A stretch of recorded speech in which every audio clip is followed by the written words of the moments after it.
Hello everyone and Happy New Year. This is Shannon from That's So Po, and I'm here today to do a 2018 wrap-up and go over 15 of my favorite reads. These are favorite reads that I read in 2018, not that came out in 2018. I don't really keep up with new releases, and I read a ton of old things that I've heard about or just had some interest in it and never got around to when it came out. I worked really hard to narrow down my list to just 15. I had attempted 10 and I just couldn't do it because this year I had a great reading year. I had over 30 5-star reads. So the ones that I'm sharing today really are favorites, and I do recommend that you check out any of them that appeal to you. I couldn't find a way to rank these 15 in terms of number 1 through number 15, but I did organize them by type of book. So the first type of book that I want to talk about is audiobooks. I'm not generally an audiobook fan. I have a hard time getting into especially fiction when it's in audiobook form. But this year I just read some amazing audiobooks, and that is due, I think, to some really great narrators, especially when the narrator is the author of the book. So the first book that I really loved this year is The Martian by Andy Weir. And I'd seen this movie years ago when it came out and been interested in reading the book, but I'd also heard that the narrator was amazing for this. So I checked it out and it was really amazing. It is both very good near future sci-fi and amazing humor, focusing on sort of an engineer astronaut who gets stranded on Mars and has to survive, and he just does whatever it takes, no matter what happens, to get through. And I really liked that tenacity. The next audiobook that I loved this year was Vacationland by John Hodgman. John Hodgman is a comedian and a writer, and he is so funny. I love his voice and his style and his humor. And this book really elevated his writing for me. In his previous books, there were these fake facts, and they were very funny, but this book was actually a memoir about his life, and he took these very emotional or important pieces in his life and turned them into these beautiful essays that were really moving and also really funny. So I absolutely loved this, and I might even listen to it again sometime.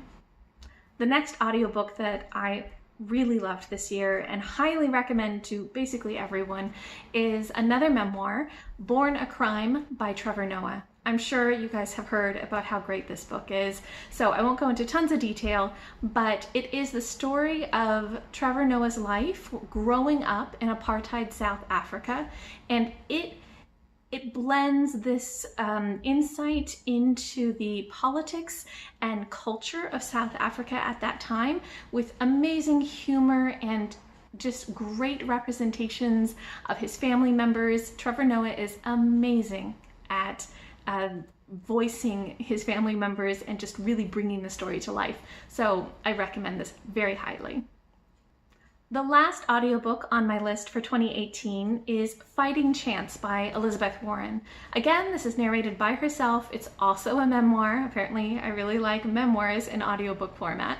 And she goes through the experiences in her life, from her childhood growing up in poverty, through being a housewife, through becoming a professor of law, through becoming a politician. And it's really interesting to see how each step of her life played out, and really how, she just got passionate about the issue of bankruptcy, and that made her decide that she wanted to do something about it and get involved in politics, which really wasn't where she thought she was going in her life. So I loved that call to action that was in this book. The next type of favorite book from 2018 that I want to talk about is series. So there are a lot of series that I've been reading this year, but in particular 3 really stand out. The first, which is probably no surprise, is The Wheel of Time by Robert Jordan. This is the series that I'm doing a reread of with my husband, and I thought that in particular, this year we read book 4 in the series, which was outstanding. The series as a whole is amazing, but book 4 in particular, The Shadow Rising, is so spectacular. It really fleshes out a lot of the different cultures in this enormous world that Robert Jordan built. And it has a great focus on the female characters. I love how much this book passes the Bechdel test, which is, are there named women who are having a conversation that is not about men? And yes, there are so many strong women characters in this book who are fighting against the Dark One and friends of the Dark One who are trying to kind of create the end of the world. And these women are fighting back politically and with magic and socially. They're doing a lot of really cool things. So I loved this story very, very much. The next series that was a huge hit for me, which I've mentioned before, is the Murderbot series by Martha Wells. And this follows a sec unit called Murderbot who has hacked its governor module, which is what tells it, gives it orders and tells it what to do. And it's decided to use its time watching soap operas. I love Murderbot. It's so sweet, so fun, this kind of socially anxious android which has organic human parts that it is trying to somehow figure out how to handle the emotions of. Each novella in this series is such a great, fun, exciting, action-filled sci-fi romp, but then there's all of the stuff about what it means to be human and how we connect with each other that makes it a really meaningful series as well. The last series that is on my favorites list for this year is the, again, no surprise, Theodore Roosevelt Biology Trilogy by Edmund Morris, which I have mentioned before and I'll probably mention again because it's just that great. The book that was really surprising, and the one that I read this year, was the third book, Colonel Roosevelt, and that followed him after he left the White House and got involved in a lot of other projects. So he took a trip to Africa to collect specimens for the Natural History Museum. He went to Brazil to map out one of the rivers that connected to the Amazon. He got involved in the Bull Moose Progressive Party and ran for president in 1912 on the platform of fixing the corruption in politics and in business and promoting women's suffrage and a bunch of other social justice issues. This was a section of his life that I knew very little about, and so it was especially impactful for me.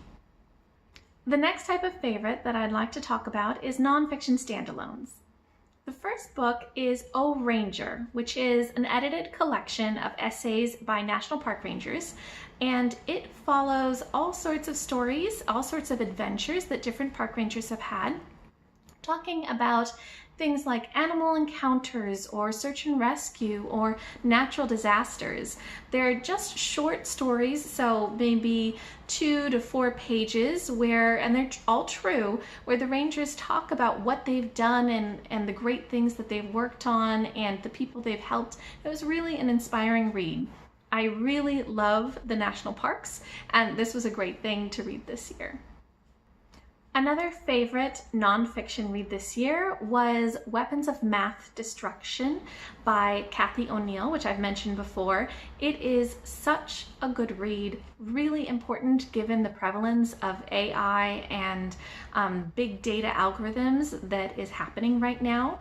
And it really makes a strong case for how we assume that because algorithms are based in data and math, they aren't biased, but it shows that especially for a lot of things where humans create biased data because we have social injustice incorporated into our system, the machine learns that kind of bias and will perpetuate and exacerbate it so that those who are already advantaged might get benefits such as better loan rates, or those who are already disadvantaged might see even more issues such as being denied parole because people from their zip code have committed more crimes. So it's a really important look at a very big issue that is going to become bigger as we go forward. Another favorite nonfiction of 2018 is also something I've talked about before, Delusions of Gender by Cordelia Fine. Not only have I talked about it before, I talked about it in quite a bit of depth in my recommendations for 5 feminist reads, which I will link below. And so here I'll just briefly say that it is a really good look at how the differences between men and women are often due to socialization rather than to biological differences. And go ahead and check out the other video if you want more details. One other huge favorite of mine from this year that is nonfiction is How to Have a Good Day by Carolyn Webb. In this book, she takes a look at how we live our lives, especially professional lives, and in particular, how we can use psychology, behavioral economics, and neuroscience to understand the choices we make and how to improve those so that we have a better day, so that we live a happier life and make better choices. I thought she did a great job of blending science, anecdote, and practical suggestions for a really useful book. So I think I will probably do a separate review on this later on this year. And the last type of favorites that I want to talk about is fiction. I had a lot of great reads this year. It was hard to narrow it down, but I came up with a couple that really stuck with me. So the first is The Memoirs of Sherlock Holmes by Sir Arthur Conan Doyle. And this is something that my husband has been reading to me as a bedtime story because he reads me one every night. I fall asleep after like a couple paragraphs though, so it takes a very long time to get through. I really am enjoying these Sherlock Holmes short stories. It is really fun to see the stories that underlie so much of what is in our popular culture. There's been so many retellings of Sherlock that are great to watch, but it's really great to read what is underlying all of that. In particular, I'm finding it's very amusing how much of a fanboy Watson is for Sherlock and how much of a diva Sherlock is. So I'm getting a lot of fun out of these. My next favorite fiction book of 2018 was something that everybody else has been talking about, so I'm sure there's a lot of great reviews out there if you're interested. The Hate You Give by Angie Thomas. This is very interesting because it is a contemporary YA with everything that involves, including the love triangles and like the mean girl and things like that, but it really addresses a lot of deeper social and racial issues while also following the protagonist's development as a teenager and kind of reconciliation of the different aspects of her life. So I thought this was such a riveting read, and I in particular loved the way that all of the supporting characters were portrayed. Everybody was flawed. Even the sort of bad characters, you could see their good parts, and even the best of characters, you could see their flaws. So I loved the complexity that was involved in this book. Next is another book that I talked about in my recommendations for 5 feminist reads, so I won't go into a lot of detail about it, but Spinning Silver by Naomi Novik is probably not just one of my favorite reads of 2018, but probably one of my favorite reads of the entire decade. It hit basically everything that I love. It was feminist, it was a fantasy, it was a fairy tale rendition, it had beautiful language, it had great characters, very strong female characters. It explored relationships, both familial and romantic. It also looked at deeper social issues while being wrapped up in just a great read. So I loved this book, and it was one of my favorites of the year. And my last favorite read of 2018 is called The Dream Quest of Velvet Bow. This is a novella that my husband read to me because he was enjoying it so much, and I'm so glad he did. It was a beautiful story, really loved the writing, really loved the themes in it as well.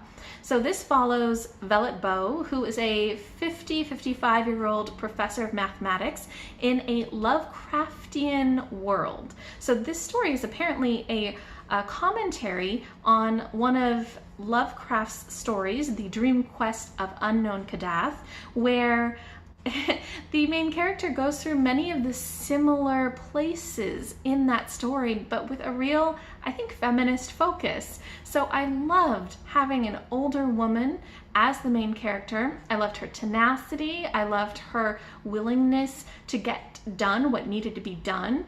And I'm really excited to think more about this and delve deeper into the themes, especially I want to read the original story and maybe do a review kind of comparing the two and talking about maybe what her commentary is on that Lovecraftian universe.